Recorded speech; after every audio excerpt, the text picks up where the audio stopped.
Hello and welcome to the Posers Podcast, the place where we skip the fluff, say the quiet parts out loud, and dig into what really matters. This is where photography, psychology, and business collide. I'm Jody, your host, and I'm bringing you my raw takes, hard wins, and a whole lot of unfiltered honesty about what it takes to build a photography business that actually connects and makes money. So ladies, grab your headphones and get your tits up and your ears open because we are going to build something really incredible together. Well, hello, my beautiful posers, and welcome back to another episode of the Posers Podcast. So what we were talking about today, honestly, I wish somebody had told me this years ago, but before we get into it, I need you to know that this one shift in what I actually track in my business, and also I use it in my life, not in my personal life now too, is honestly the difference between panicking every single quarter and feeling completely calm about where my business is actually headed. And it actually has nothing to do with having to work harder. In fact, I had this conversation with one of my Mastermind students the other day, and it helped to kind of ward off a full-blown panic spiral. So I'm hoping that I can help someone here too. Here's something that's going to surprise you whenever I say it. I am painfully type B about my business. Do not roll your eyes at me because this is surprising. I am so type A about so many parts of my business. I'm so type A about the creative and the aesthetic and the way that things look, but I'm painfully type B about the business side of the business and the financial side of the business.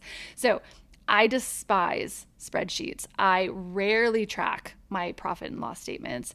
I am trying hard to get better at this, but I also do at least know that this is a huge Achilles heel of mine.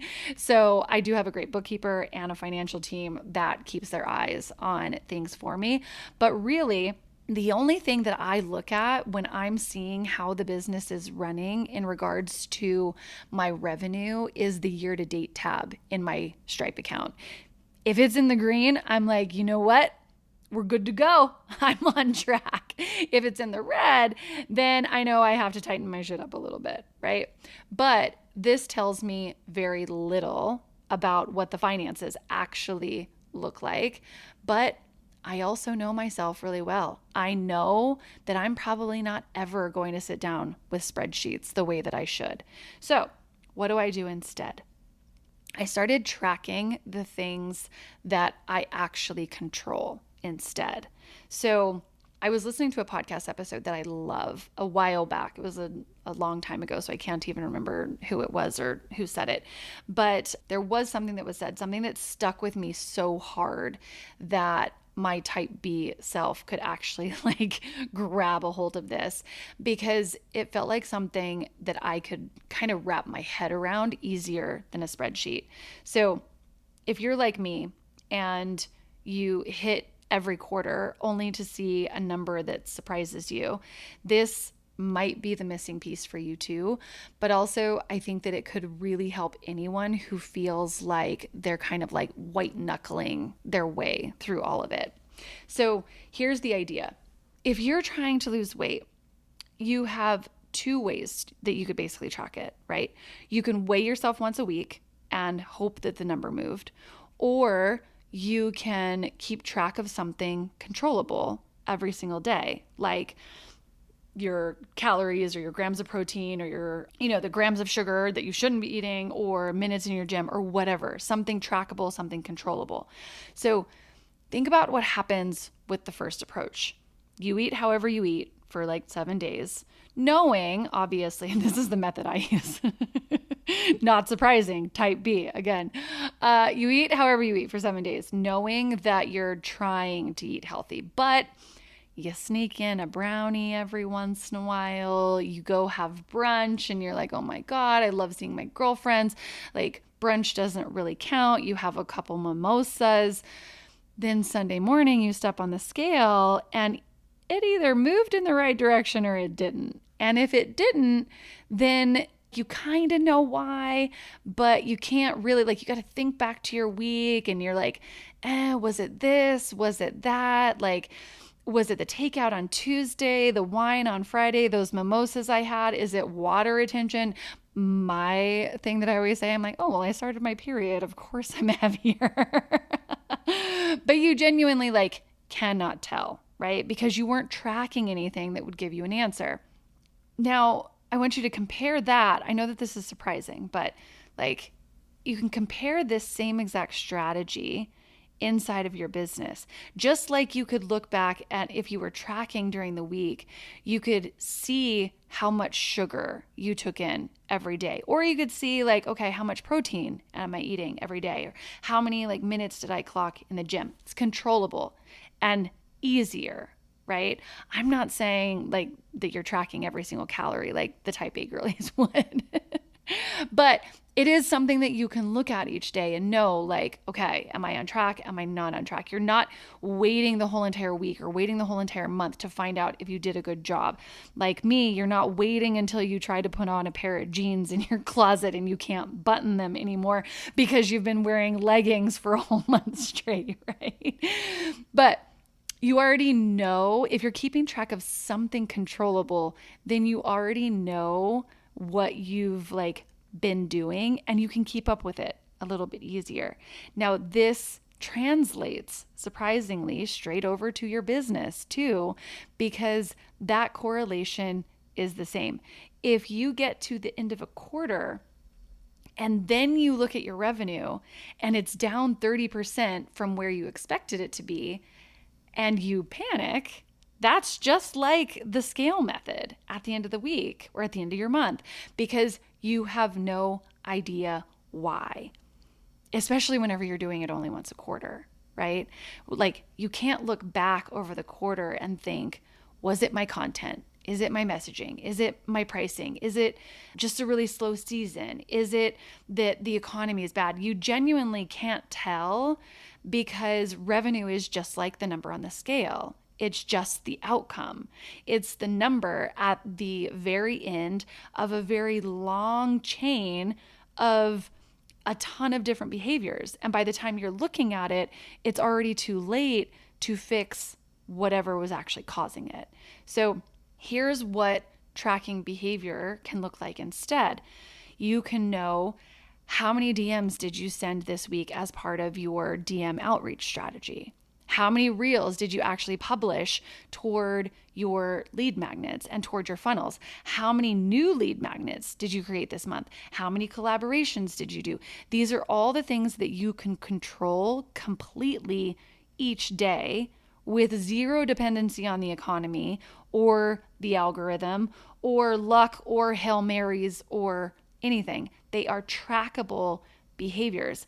And whenever you track those instead of revenue, then obviously something huge happens because you stop panicking at every quarter. Because instead of waiting until the end of the quarter to find out if you did a good job, you already know every single day whether you're doing the things that lead to the outcome that you actually want. So if revenue is soft this month, but you can look back, then it's easier to see it, right? You can go back and you can see if you sent your DMs, if you published your reels, if you did your collaborations. You know the issue is somewhere else if you know that you did all those, right? It's something else in your system, something you can actually go in and figure out. But if revenue is low and you also know that you skipped your DM strategy for 3 weeks straight, well, then you know exactly why. And you didn't need to wait until the end of the quarter and you can see the damage as it's happening and you can fix it. That reminds me of an ad that I see on Instagram all the time. And then people change it into like a reel for their business where it's that like sticky tape stuff that the guy slams on the water tank and it like fixes the leak that's like coming out of the water tank before it all like shatters and erupts or whatever.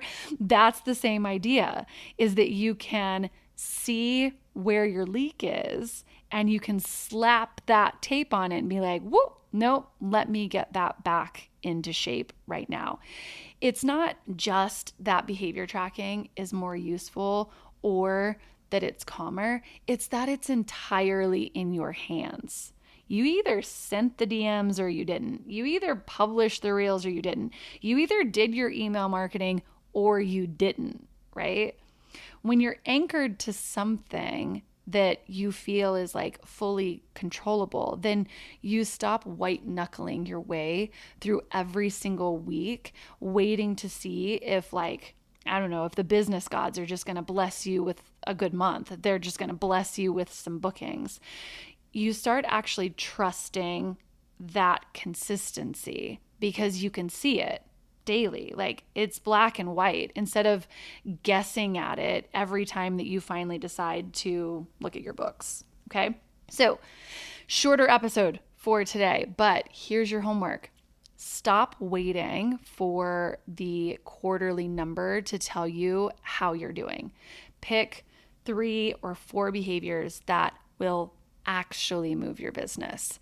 Whether or not that's DMs sent or reels that are published or lead magnets that are built or collaborations that are pitched, track those daily and weekly instead. That's also how you can really keep track. You know how I talk all the time about how 80% of your day should be spent on marketing, well, marketing and sales, and the other 20% should be spent on actually running your business.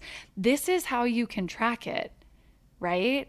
Because you can see these controllable behaviors, whether or not you're sitting your butt in your chair and you're doing your DM strategy, you're doing your outreach strategy, you're doing trial reel strategies, you know that you're building lead magnets, you know that you're building funnels, you know that you are creating collaborations and they've got the underbelly built to sustain what you want those collaborations to do. When your butt is in your chair and you are doing those trackable, controllable behaviors, then you can know that you are running your business in that 80-20, what's the right word? Not probability. I don't know, that 80-20, why can't I think of the word? I don't know. It starts with a P. Anyways, 80% of your time on marketing, 20% of your time on the rest of your business. This is how you can measure it. This is how you know you can stay in that ratio. All right. So also, disclaimer, do not stop tracking your revenue because the IRS will literally jail you. All right. But let revenue be the result that you check on later as the result of your other behaviors, not the thing that you are sort of white knuckling and just peeking at around the corner because you're too scared to look at your numbers until every quarter or every time you're having to do your taxes. That's not even type B, that's type C, D, and F if you look at things once a year. But if the things that I talked about in this episode feel like I am speaking Pig Latin to you, that is okay. Is Pig Latin still a thing? We used to talk about Pig Latin. We used to speak in Pig Latin whenever I was a little girl. I don't know if that's still a thing because I haven't heard about it in forever. And if it's not still a thing, all of you are thinking wow, Jody, you're really old. No, but if this episode feels like I am speaking Latin to you, that is okay. I didn't used to know this stuff either. And learning them is how I have scaled from $40,000 a year to now over $500,000 a year. And you can learn all of it with me inside of the Posers Mastermind. That is going to kick off again for 2027. So check the show notes and your newsletter for a link to that waitlist where you'll have also an amazing community of such badass women that I absolutely love, and they will be around you building with you as well. So, all right, that's kind of it for today's episode. I will see you back here next week. Bye for now, posers. Okay, so that is a wrap on this episode of the Posers Podcast. If you loved it, please subscribe, rate, and review because honestly, algorithms are needier than all of our ex-boyfriends combined. And ladies, I need all the help I can get. If you've got thoughts, questions, love letters, even hate mail, please send them my way. I actually read every single one of them. So until next time, stay bold, stay messy, and don't let the bullshit win. Tits up, ears open, and go build something incredible. Bye for now, friends.